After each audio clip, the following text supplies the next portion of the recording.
Hello बच्चों, आज हम सीखेंगे area of parallelogram. Area of parallelogram क्या होता है? Base into height.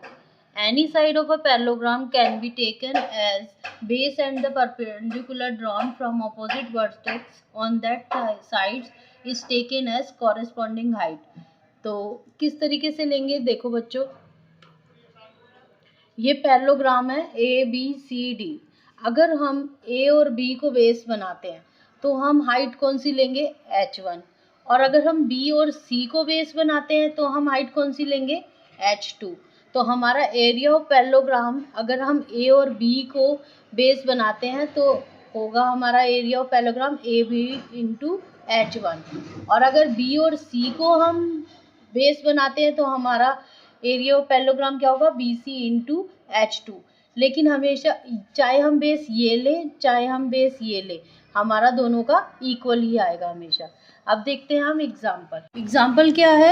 If the base and height of a parallelogram are in the ratio 7:8 and the area is 224 centimetre square, what are the base and height of the parallelogram. अब हमें ratio दिया हुआ है base and height का, तो हम मान लेते हैं बेस क्या है 7x और हाइट क्या है 8x। एरिया ऑफ पैरेललोग्राम दे रखा है 224,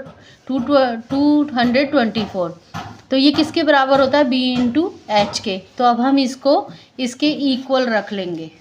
224 is equal to 7x into 8x। अब इसको हम इसके इक्वल रख के ये हमारा क्या हो जाएगा? 7 8 जा 56 और एक्स स्क्वायर।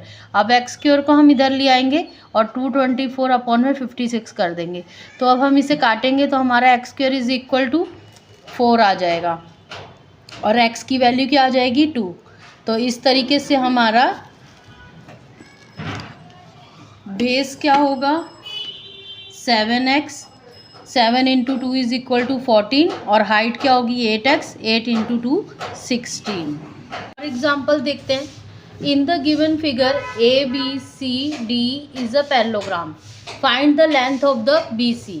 BC की लेंथ हमने फाइंड आउट करनी है। AB दे रखा है हमें 8 सेंटीमीटर और ये H1 दे रखा है 15 और H2 दे रखा है 12। तो एरिया ऑफ पैरेललोग्राम क्या होता है? एरिया ऑफ पैरेललोग्राम होता है B इंटू एच, यानी कि AB इंटू में H। AB अगर हमने बेस लिया है तो हमारा H क्या होगा? DE। तो हम इसको इसके इक्वल रखेंगे, AB इंटू DE, यानी कि 8 इंटू 15 करेंगे तो हमारा आंसर क्या आ जाएगा? 120 सेंटीमीटर।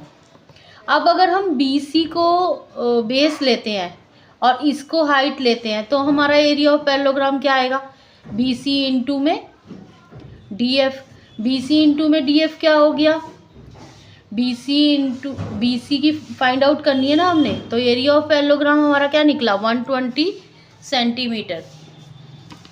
120 सेंटीमीटर निकला। अब हम इसको इसके इक्वल रख लेंगे, क्योंकि कोई भी एरिया हम किसी को भी बेस माने, एरिया हमारा बराबर ही होता है। तो यानी कि इसका एरिया और BC इंटू DF हमारा इक्वल ही होगा। तो 120 सेंटीमीटर स्क्वायर हमारा निकला था, तो BC इंटू 12 इसके इक्वल रख लेंगे तो BC हमें फाइंड आउट हो जाएगा 120 अपॉन में 12। तो हमारा BC की वैल्यू क्या आ गई? 10 सेंटीमीटर। और एग्जाम्पल देखते हैं बच्चों, find the area of the shaded portion. एक ये ABCD एक पैरेललोग्राम है।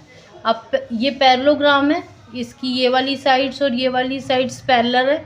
इसके अंदर हाइट दे रखी है 224 सेंटीमीटर और जो ये शेडेड पोर्शन है इसका एरिया ये फाइंड आउट करने को कह रहा है। लेकिन एक चीज़ और देखो बच्चों, आप ये जो ये एरिया है अनशेडेड पोर्शन, ये क्या है? ये है ट्राइंगल, यानी कि हमारे को एरिया ऑफ ट्राइंगल पहले फाइंड आउट करना पड़ेगा। क्यों? क्योंकि हम पहले एरिया ऑफ पैरेललोग्राम में से एरिया ऑफ ट्राइंगल माइनस करेंगे तो हमारा ये शेडेड पोर्शन का आंसर आ जाएगा। किस तरीके से? देखिए, एरिया ऑफ शेडेड पोर्शन क्या है? Area of parallelogram minus area of triangle. ठीक है, एरिया ऑफ पैरेललोग्राम क्या हो गया हमारा? B into H. B क्या है? बेस 30 सेंटीमीटर और H क्या है हमारा? 24 centimetre.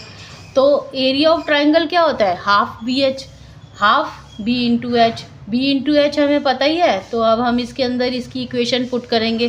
30 into 24 minus half into 30 into 24, तो हमारा आंसर क्या निकल के आएगा 360 स्क्वायर सेंटीमीटर। तो area of the shaded portion is 360 centimetre.